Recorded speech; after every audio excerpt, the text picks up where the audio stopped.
governos de endividamento sem fim que está trazendo toda essa questão de Bitcoin, de blockchain pro assunto, né, que está todo mundo falando.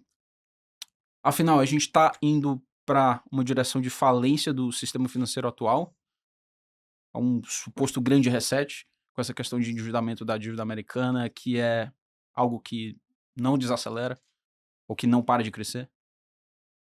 Eu acho.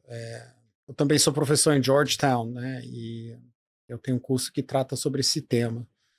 É verdade que a gente faz algum tempo, né? Mas a pandemia acelerou um processo de endividamento de vários países, né? A gente sempre fala do problema fiscal brasileiro, mas quando você olha os números, né, do G20 como um todo, todos eles estão nessa trajetória de um crescimento muito acelerado do seu endividamento, né? Uma encruzilhada política, né? Incapacidade, por exemplo, dos Estados Unidos na verdade, o que os Estados Unidos precisaria é aumento de imposto, né? Deveria resolver o problema muito mais pelo lado da receita do que da despesa, né? Países feito o Brasil ao contrário, né? Cada país tem seu problema específico, mas todos eles têm isso em comum, né? Que esse crescente endividamento estatal. O problema é que, de uma certa maneira, quando você é um investidor, né, quando você está olhando para se proteger disso, não é tanto de achar que vai ter algum tipo de colapso, né, como esses sistemas de moeda fiat, é aquela história, né, o país simplesmente pode, né, imprimir mais dinheiro para pagar suas dívidas, né, quando você tem seu endividamento na sua própria moeda. Isso obviamente gera todo tipo de processo, inclusive processos inflacionários.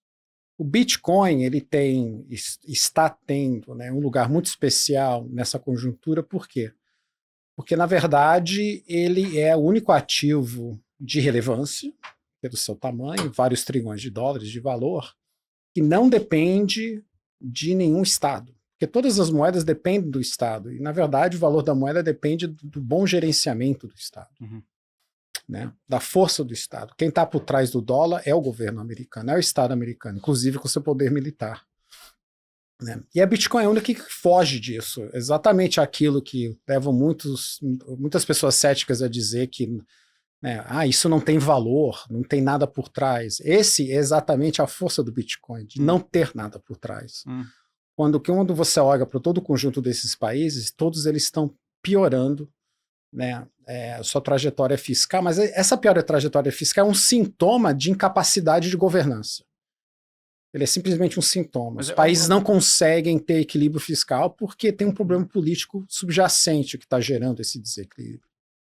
Então, um problema sistemático de como as coisas são e não simplesmente de um gestor público que não faz seu dever de casa.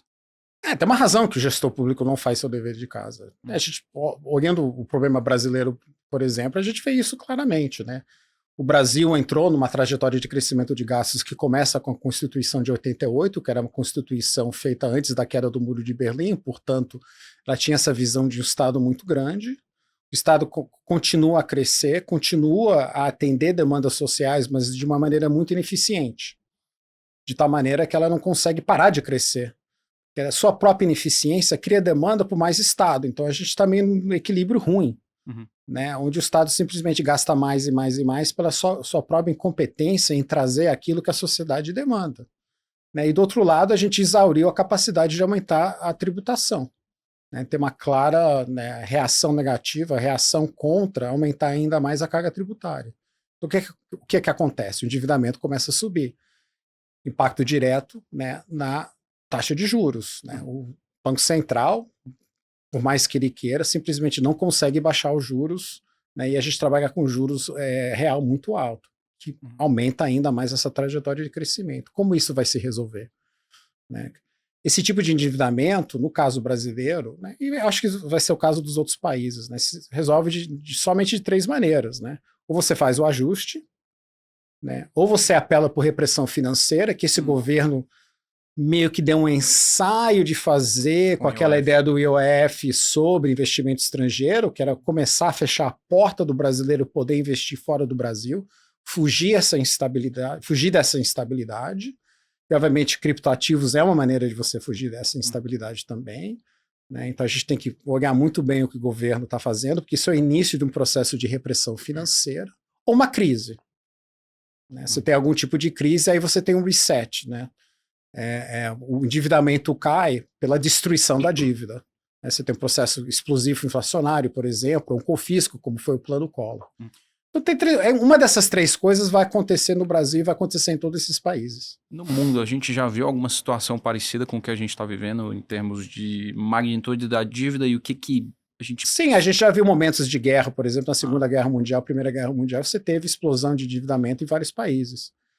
No caso americano, por exemplo, no pós-guerra, você tem uma combinação de crescimento acelerado da economia saindo da guerra, porque crescimento ajuda na questão de você pagar o endividamento, né? Porque você consegue tributar mais sem destruir a economia, porque ela está crescendo fortemente. Teve repressão financeira.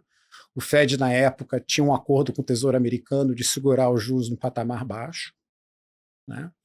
E essa combinação de coisas, crescimento forte com uma certa repressão financeira, você pode ver que o endividamento americano explodiu e caiu, sem crise financeira.